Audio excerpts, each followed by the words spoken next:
The go. Attention. So 5 it is to face the starter now. Set. Go! Well, a clean start this time, but what a disappointment for the Ukraine. Romania getting off very, very fast there in blue in lane 5. And there's Germany, the reigning world champions, who won in Lucerne 2 months ago, beat this crew, the United States, but they have been going very well in the regatta this week, the United States, and they are favourites here today.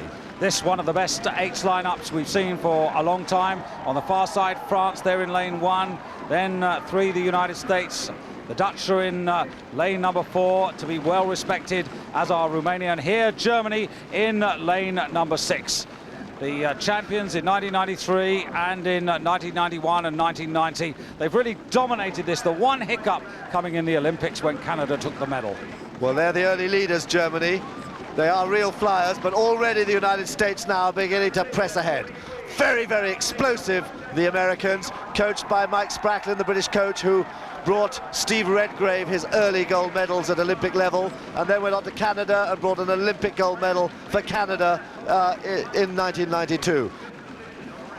Coming to the end of the first quarter, and it's America who have the advantage at the moment. The Dutch right in a pack with just about everybody else vying for second, third and fourth places. There's very little to choose between the rest, but it's America who are really trying to stamp their authority on this race.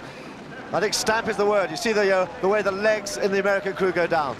It's a real characteristic of Spracklin crews, the way those legs just flash down, and they are moving very fast indeed.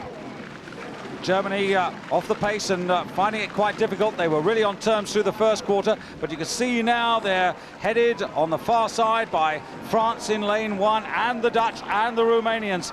And this race, well, it looks now as if the Americans have got an unassailable lead, but it can all change. There's still 1,250 meters to go. Well, the United States at 42 strokes a minute. That is phenomenally high for so early on in the race. They haven't really got a stride at all. They are just powering. It's a sprint. It's a sort of 1,000-meter sprint, but carried over 2,000 meters. They are still moving away from the field, and they're not even halfway yet. Tremendous rowing from the United States. But the high rate, Dan, that's very much a characteristic of H racing these days. Well, Spracklin, their coach, does say that you cannot win an H race now under 40, and he is showing it. The Dutch crew there in lane 4, rather steady in comparison to the crews around them. But it's the United States flashing through the 1,000-meter mark now, about 3/4 of a length ahead of Romania. And the Dutch in lane 4. A little disappointed to finish only 5th last year, but that was the first time they put their minds to challenging for the 8s, and they're certainly in with a medal chance this time around. Meanwhile, here's Jeffrey Klepacki, a man setting the rhythm there with Steven Sekelov churning out the plan. But Romania now in second place. Remember, 4 of these men were racing in the Cox 4 earlier on today. They won the gold medal. They must be feeling the pinch now as Holland starts to move. Holland starts to move between them and the United States. And closest to us, it's Germany coming again. But the United States hanging on to this lead. 42 strokes a minute. Still holding on, but the pack beginning to close. Romania moving well. Romania, who was second last year, trying to close the gap, trying to hold off Holland. The cleaver blades of the American crew absolutely spot on, and the American crowd beginning to rise to this crew. It's 1987 since the Americans won this title in Copenhagen. But look at Holland. Holland have cut through Romania, and Holland are moving very, very sweetly indeed. Their boat is running extremely well. It's a late challenge, but have they left it too late? United States beginning to tire, finding it very tough going now. They've been well over 40 all the way, and Holland are now beginning to squeeze. They're squeezing back. The Cox looks across there for the United States, trying to get his men just to find that extra little bit of reserve.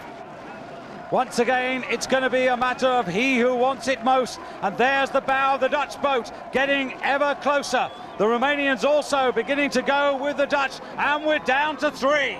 It's quite extraordinary. It was a phenomenal start from the United States, a great gamble. Maybe the Dutch have left it too late. United States still looks strong, but the Dutch are coming. And all credit to the Romanians. All those men who are having their second race of the day, they're fighting hard as well. Here are the Americans. Look at Jeff Klepacki has really fixed there. They've all got the objective in their mind. They're striding out towards the line, but that Dutch bow is beginning to close now. Here it comes in front of the stands now. America on the far side. Inch by inch, centimetre by centimetre, the Dutch are getting there. And are the Americans going to lose this in the dying strokes? America holding on, but only just. The Dutch closing. Are they going to get there? America coming to the line there, and they've done it. America have done it. They've taken the gold medal ahead of Holland and Romania. A quite incredible finish to this regatta. It almost looked as if it had gone away, but they've done it. And if the Dutch had made their move about 5 strokes earlier, who knows what might have happened. But nothing really can take away the glorious victory there for the United States in the last race of this extraordinary regatta. Well, you couldn't have scripted it better for the host country, the host team, or indeed this 8. And once again, Dan, Mike Spracklen proves himself to be a master of his craft. Well, he does have the magic touch. Look at that, 6 feet over Holland, and what a fantastic finish. Indeed, a second gold medal for the United States, but the one they really wanted.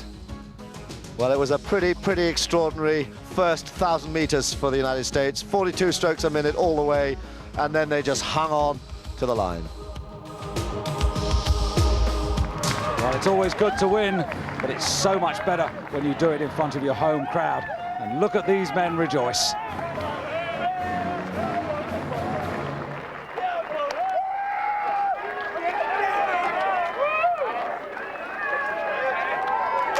I think it just means it sets up, I mean, the rest of your life you'll remember this moment. It's something that we can all cherish. It's all about working towards a plan, and I mean, it's hard to describe and put into words. You know, it has been a long year. We've been racing back since May and training since January for this one day, and we've focused and talked about this day.